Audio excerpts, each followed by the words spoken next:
For nearly 300 years, they ruled the largest continuous land empire in history. Twice the size of Caesar's Roman Empire. Longer lasting than Napoleon's. As world-shaking as Alexander the Great's.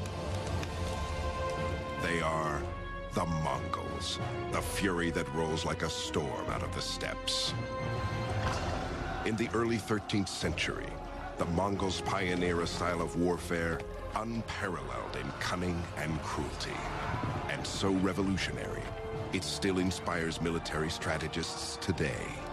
Sweeping east and west, destroying everything in their path, they shatter the old world order and carve a new course of history.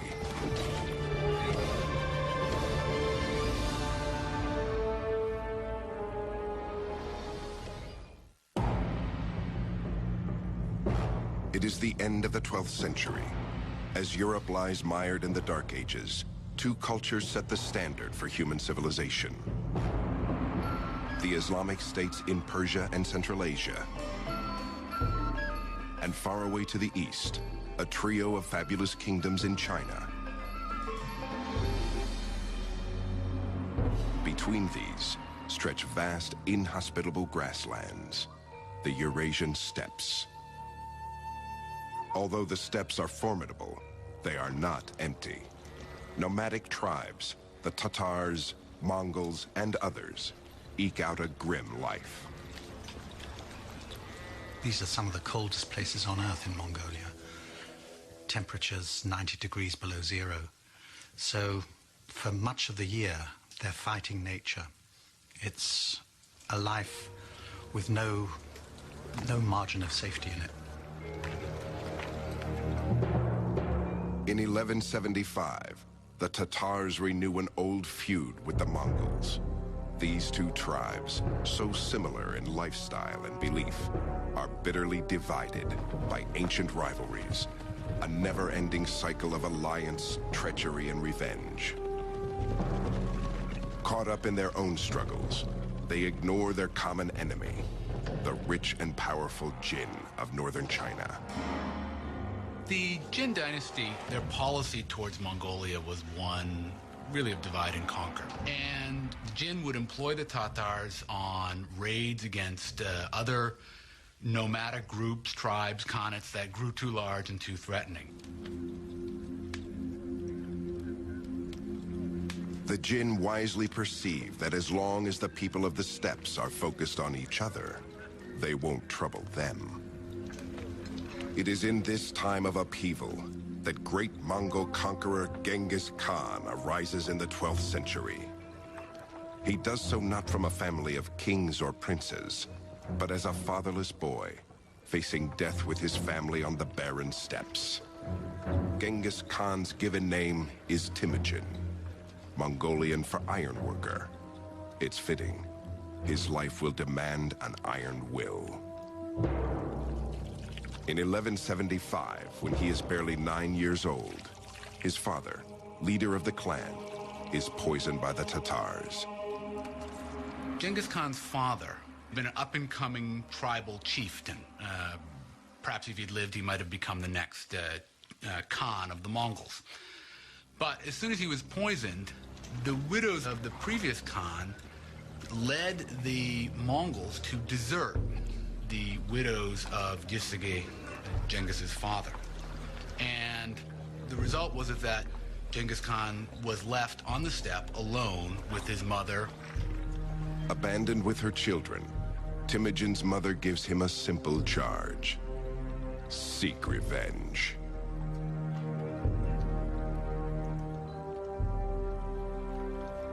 He had grown up, we can presume, with this strong sense of mission. He was the son of one of the leading chieftains, one who had won victories in war when other chiefs had been defeated. And he had been abandoned, and that created a really strong sense of bitterness, a strong sense that the world doesn't work the way it should. For 30 grueling years, Temujin fights to unite his clan and gain the title of Khan, great leader. He learns to trust those proven loyal in battle, and he remains suspicious of all others. By the age of 40, he has grown to be a gifted chieftain. We're looking at a man like Alexander, like Hitler, I have to say, with immense charisma, who made people follow him by the strength of his personality. Having united his tribe in 1196, Temujin turns to the second task: vengeance on the Tatars. The tactics were pretty much entirely horse tactics, and they incorporate all of the things that we would normally expect. Techniques learned in the hunt, for example, would often be employed tactically in battles. The feigned retreat, drawing your enemy in and encircling your enemy, enveloping the enemy. There were elements to their tactics that are sort of reminiscent of the Blitzkrieg. What I do see new in the case of Temujin Genghis Khan is his reorganization of society. That has to be reckoned among the most important, not only social innovations, but military innovations, in which he takes the old Central Asian Mongolian tribal structure and refashions it in his own image in a way, breaking the old tribal loyalties, but maintaining the kind of power of this tribal cavalry. As far as we can tell, in virtually every battle they fought, in every battle they won, the Mongols were substantially outnumbered by their enemies. But they were much more mobile because they had so many horses, and they were able to operate, it seems, in small tactical teams. No more than a few score at most. So the first thing you'd see if you were fighting the Mongols is they would seem to be everywhere. Oftentimes they would come at you in a single file, and suddenly they would just disperse, and suddenly they'd be all around you. That was really disturbing. The Mongols' combination of finely honed horsemanship and tactical strategy overwhelms their enemies. They are virtually wiped from the face of the earth in just 2 years. Only their name will live on. And they are but the first of many, for Temujin is molding his army into the finest light cavalry the world has ever seen. And he does take revenge on the people who had inflicted so much hardship on his family, his larger family, and on his immediate family, namely the Tatars, who, when he finally defeats them, as the story goes, he has everyone taller than the axle of a wagon executed. So he decimates, he destroys this particular tribe. The ambitious chieftain is a religious man. He reveres the natural hierarchy he sees around him. The ground is sacred, the rivers are sacred. But above all is heaven, the protector of the nomads. For Temujin, human affairs should mirror this hierarchy, and one man must stand above all others. Temujin has no doubts that fate has chosen him to lead. So he believed, on the one hand, that he was of a heavenly destined lineage. Why? Because when you won victory in battle, it was something decided by heaven, by God, by this Mocha Tenger, eternal heaven, or eternal God, which Genghis Khan firmly believed was in charge of all victories in battle and all successes and failures in this world. In 1206, a ruler's council of steppe tribes acclaims Temujin as universal leader, or Genghis Khan. He now stands poised to conquer the rest of the world and seal his reputation as the bloodiest of all barbarians.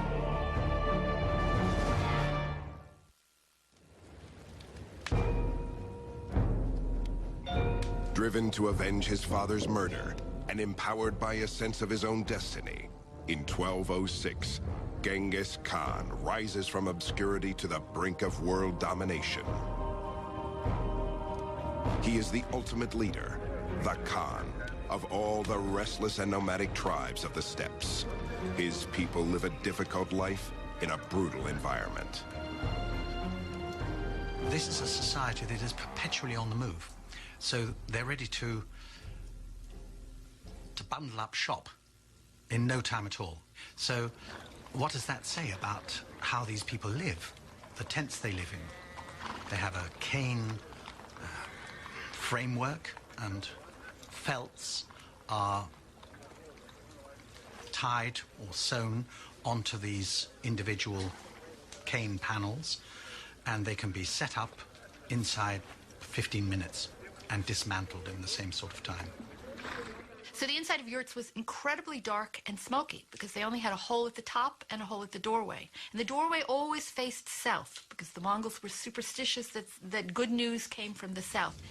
You had felts on the floor, felts on the walls, so dark, dark, dark, and then everything permeated with smoke. What did they burn? There's no wood on the steppe, so it's dung. So it's smoke that's permeated with animal smell as well. This hardscrabble existence shaped Genghis Khan's character, and his mother's words of vengeance provided his mission. Points to the very important role that Mongolian women played and still do play in Mongolian society, and that's a very important sort of formative episode in his whole life, because he becomes very attached to women, to his wife, to his mother. They figure very prominently, both figure very prominently later on when he distributes his territory and his soldiers among these people. Both women receive shares. So that's quite an important thing. She really holds the family. She's the cement of the family. By the year 1206, Genghis Khan's power over the steppes is unchallenged. Now he directs his vengeance on the wealthy and arrogant Jin of China. In 1211, the Mongols moved to invade China. The enormous ancient nation sees them as scruffy upstarts out to stir up a little trouble. The Chinese have no idea what they are about to face. Down in South China, the Song dynasty, the ethnic Chinese in South China often looked on the Mongols as possible allies, and they developed a very interesting view of the Mongols, that the Mongols were these very crude, barbaric, savage people, but they were uncorrupted, unspoiled. Within hours of their initial meeting, the Mongol troops annihilate a much larger Chinese force. The nomads learn fast. They copy Chinese siege technology to breach their city walls. They become the embodiment of terror. And then they start beating their drums. And these drums are carried by 4 people on ropes. And the mere sound of them drove people mad with fear. They brought with them the prisoners from the previous city that they'd captured and pushed them into the moat so that they could go over them, over the dead bodies at the city walls. And then they would slaughter every living thing, the very cats and the dogs. In 1215, they lay waste to the capital of northern China, Chengdu, present-day Beijing. But just as victory seems within reach, news arrives that trouble is brewing in the Mongolian homeland.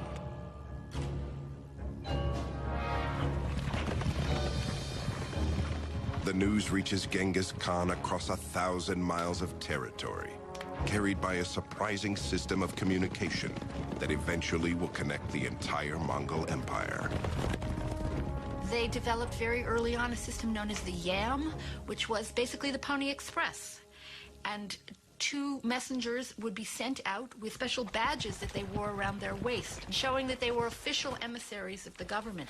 And horses would be provided at post stations every 25 miles for these 2 to ride off carrying in their hands, literally, rolls with messages on them. In 1218, the Yam riders bring Genghis Khan the news that Kuchlug, the Khan of the Naiman clan, is fomenting a rebellion among other disgruntled tribesmen. Genghis Khan's hard-won order is being threatened by disloyalty from his own people. This cannot be tolerated.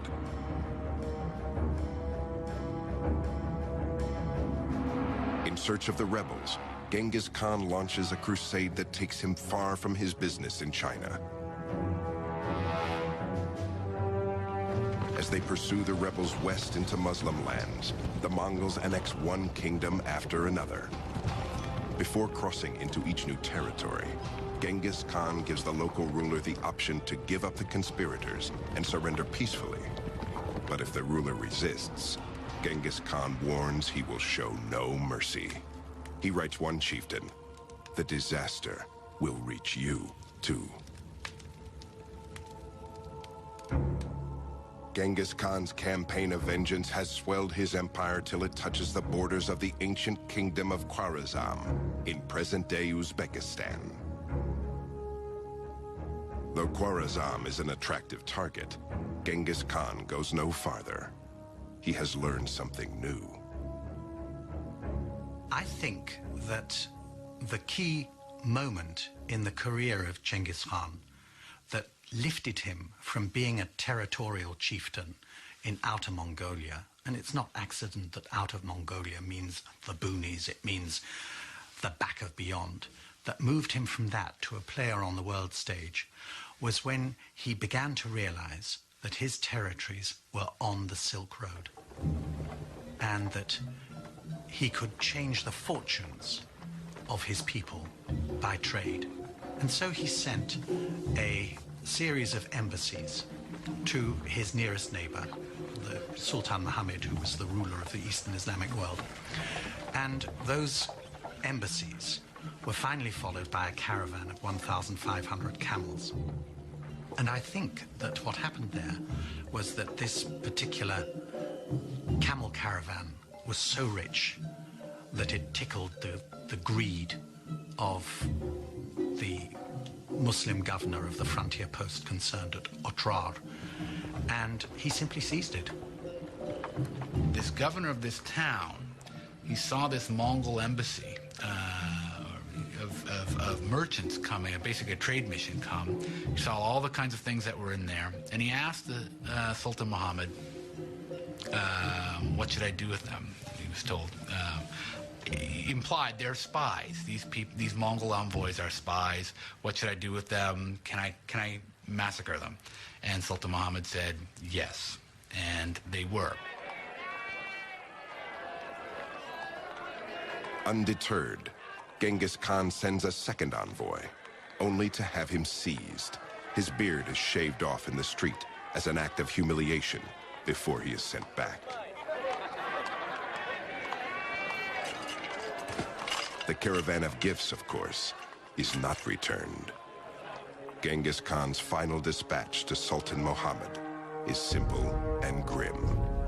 "You have chosen war," he writes. And it was that event, that greed, that breaking of the laws of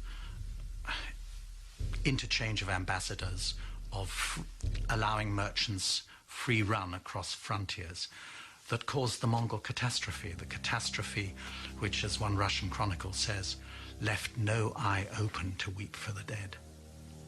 They came, they sapped, they plundered, they burnt, they slaughtered, they departed. Now, this is an utter disaster for the civilized world, and it had that curious small trigger. As his soldiers prepare for war in 1219, Genghis Khan is unconcerned. That will happen, he says, which will happen.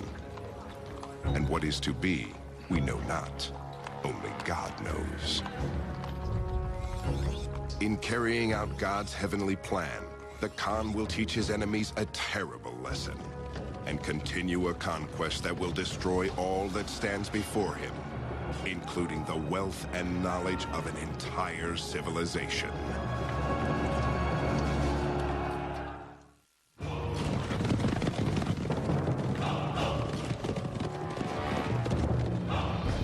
Genghis Khan has unified the nomadic Mongols, subdued the wealthy Chinese, and now, in 1219, stands perched to take on Sultan Muhammad, the ruler of the Khwarezm Empire of Central Asia. Genghis Khan is a man driven by revenge. Inalchuk, the Sultan's governor, has flagrantly humiliated a Mongolian diplomatic envoy, an abuse that cannot stand. But the Sultan's stronghold, Samarkand, is defended by an army much larger than Genghis Khan's own.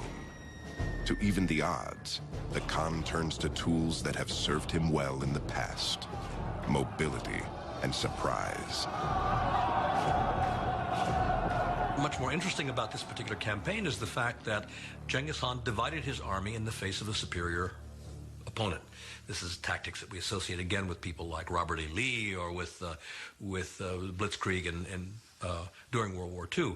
The purpose being again to penetrate the enemy's front and to create confusion and diversion and so on in the rear, to be able then to turn back and take these places. So I find that to be a very significant part of what he does. Genghis Khan's first blow comes at the border town of Utrar in 1219. After a 5-month siege, the Mongols burst through the defenses and lay waste to everyone and everything in their path.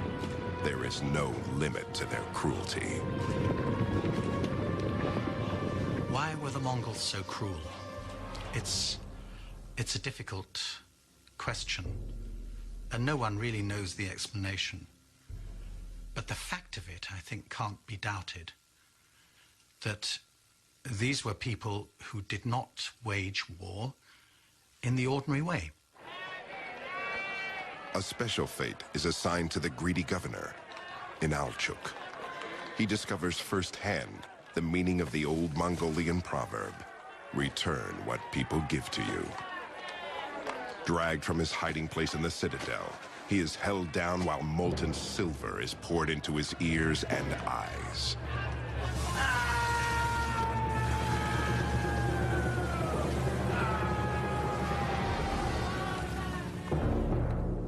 In February 1220, Genghis Khan plots a 3-pronged attack, unrivaled in cunning and malice. First, 2 columns of Mongols strike Khwarazm from opposing directions, east and west. Their main goal? To lull Muhammad into thinking that these trifling attacks are the Mongols' best shot. Medieval armies in Europe and the Middle East had a very strong idea that retreating in the face of the enemy was humiliating. And so they really couldn't do it. And the other reason they couldn't do it was because, from the general's point of view, once you start retreating, everybody would think you've lost, and suddenly you would lose control of your army. Everybody would start running away. Oh, we've lost. We're running away. The Mongols would retreat. Then suddenly, as they're retreating, they'd suddenly break up, start going around again, and start shooting at you again. That was very disorienting for many armies.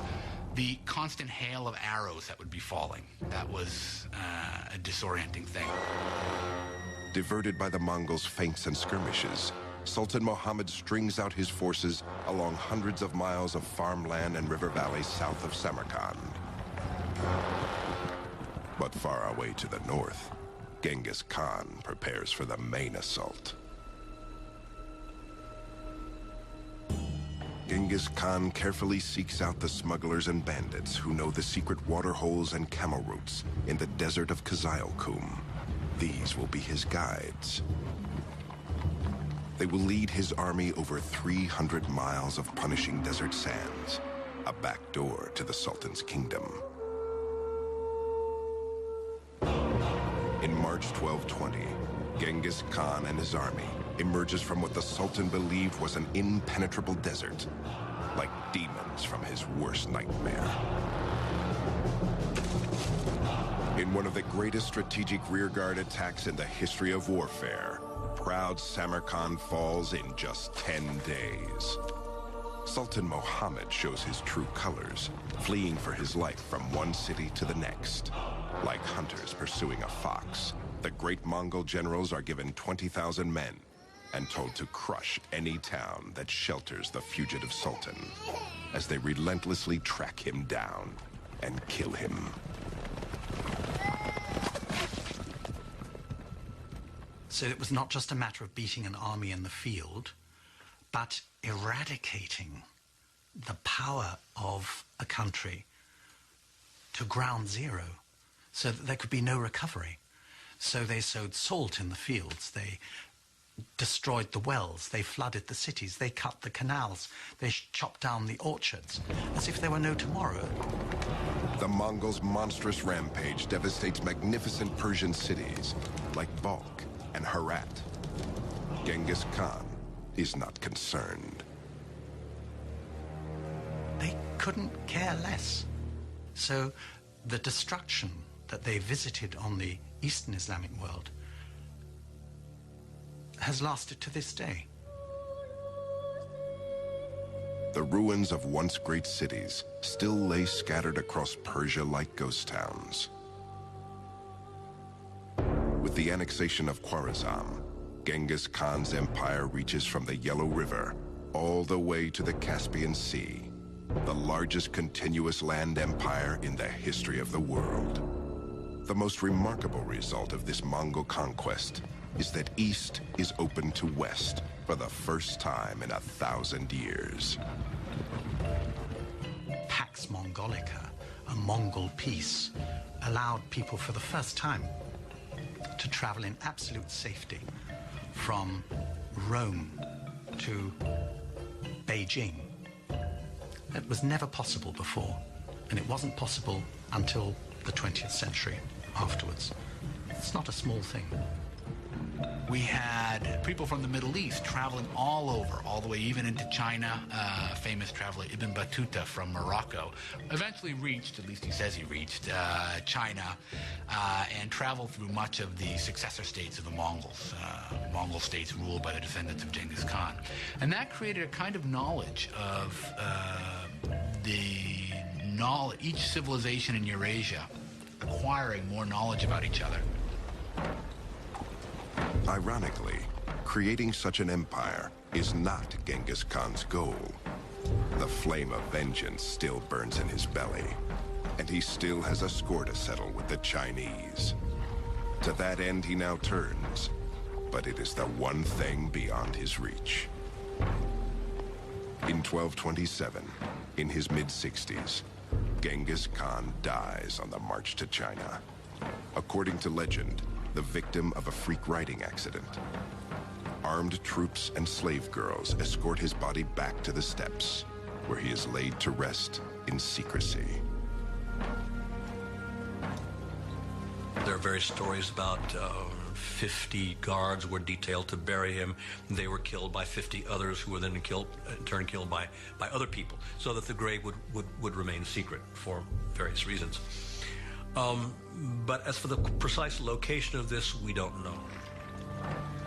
The way that the Mongol chieftains were buried was in total secrecy. They went off on a procession, the people who were going to bury them, blaring horns, beating drums, making as much noise as possible. And if anybody met the procession on its route to its secret destination where the person was going to be buried, they were killed.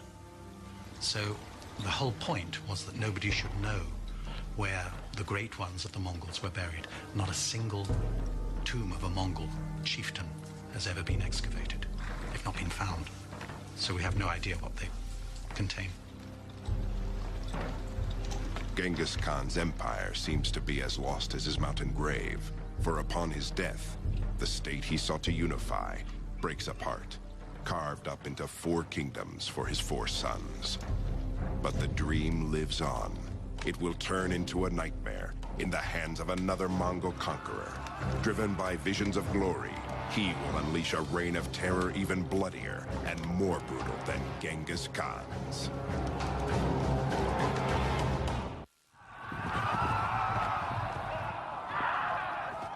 In an eruption of violent conquest, the Mongolian Empire continues to expand after Genghis Khan's death in 1227.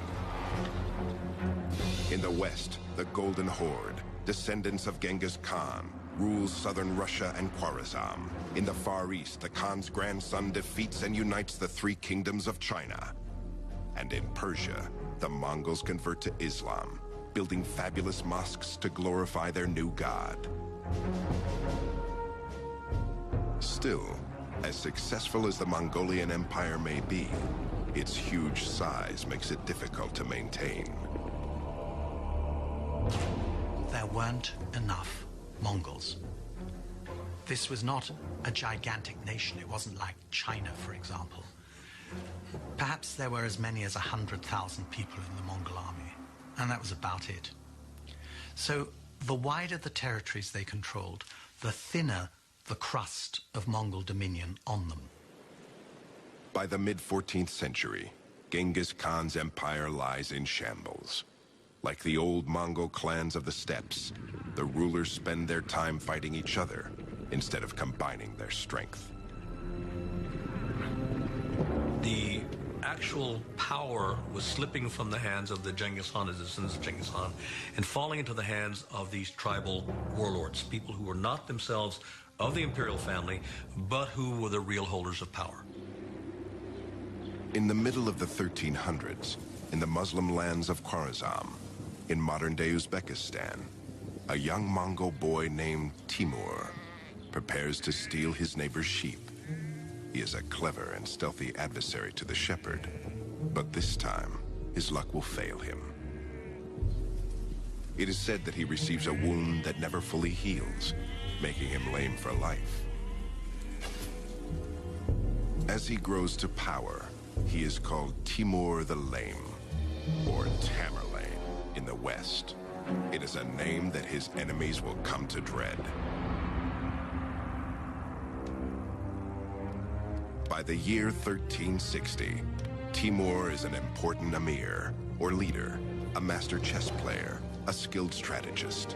Though he is a Mongol, he cannot claim descent from Genghis Khan, so he creates an elaborate genealogy linking himself to the great leader.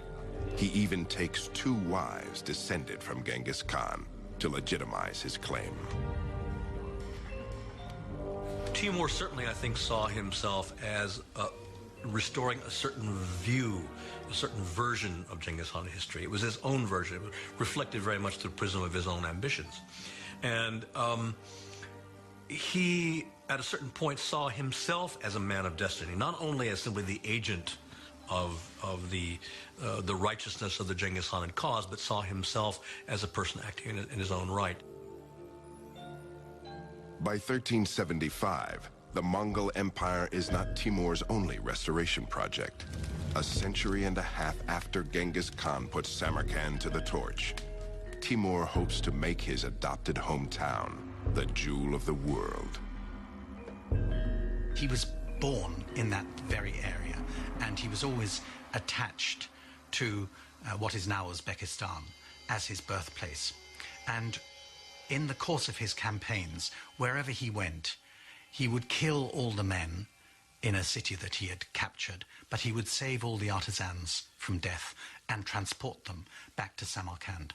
So you must imagine Samarkand alive with traditions from all over the Muslim world, from China, also from India. So Samarkand was something special. Samarkand was a garden city, and one of Timur's main construction activities was to provide irrigation canals that opened up whole suburbs with these wonderful gardens. Because Timur was a Muslim, he also constructed Muslim buildings, and he used a lot of the booty that he acquired when he conquered India to construct an absolutely enormous mosque.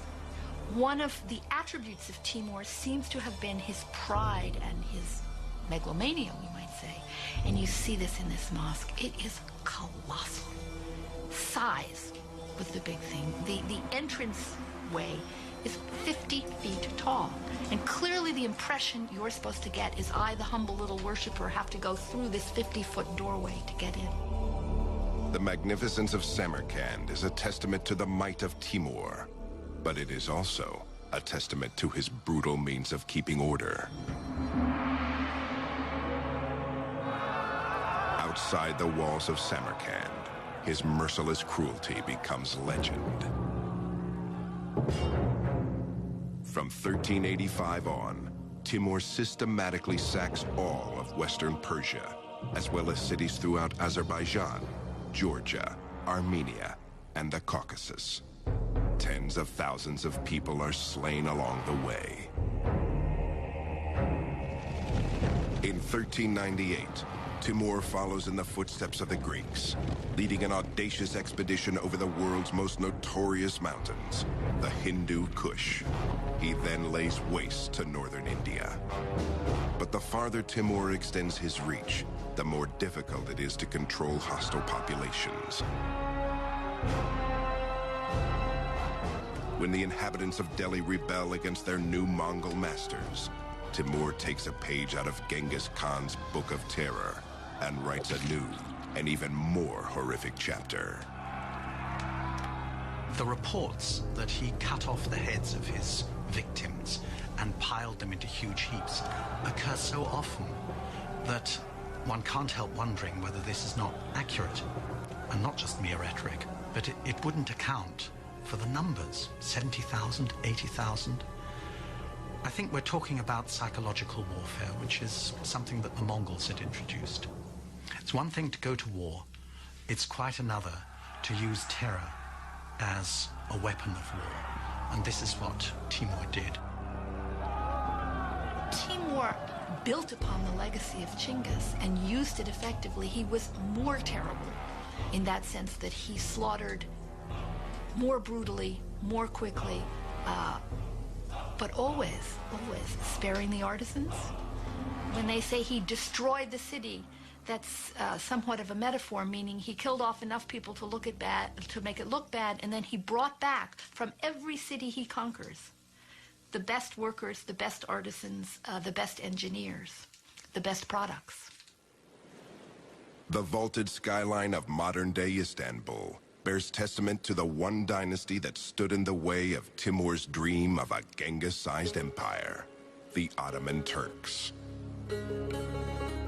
In 1402, Timur's expanding lands reached the immovable borders of Ottoman Sultan Bayezid.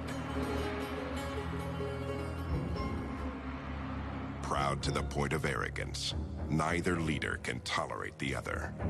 Timur even goes so far as to suggest Bayezid's mother is of dubious birth, meaning she is a whore. Bayezid can stand no more.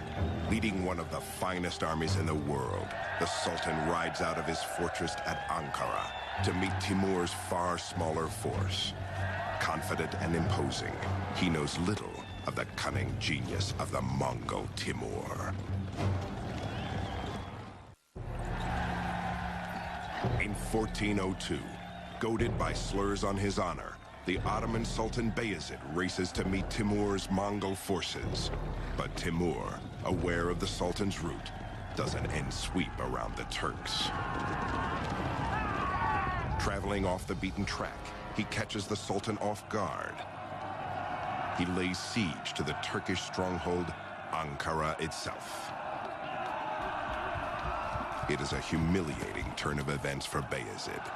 He is forced to beat a hasty retreat to defend his city.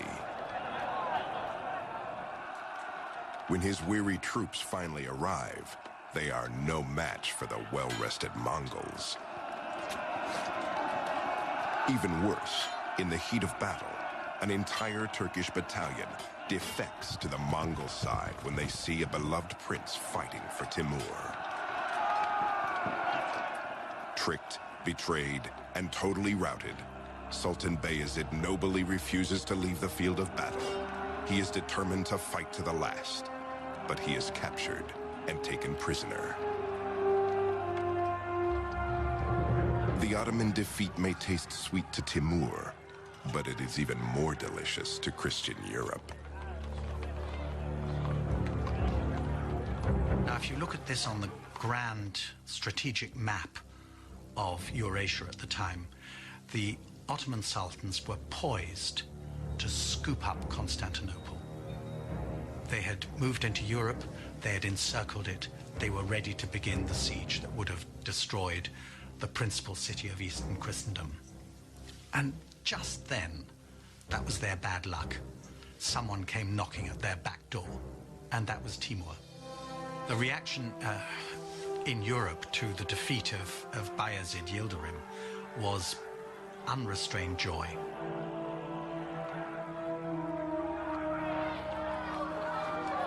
With the defeat of the Ottomans in 1402, Timur's empire nearly matches Genghis Khan's in size and scope.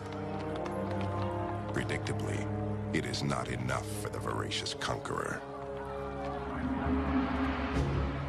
To secure his place in history, he must do his hero one better.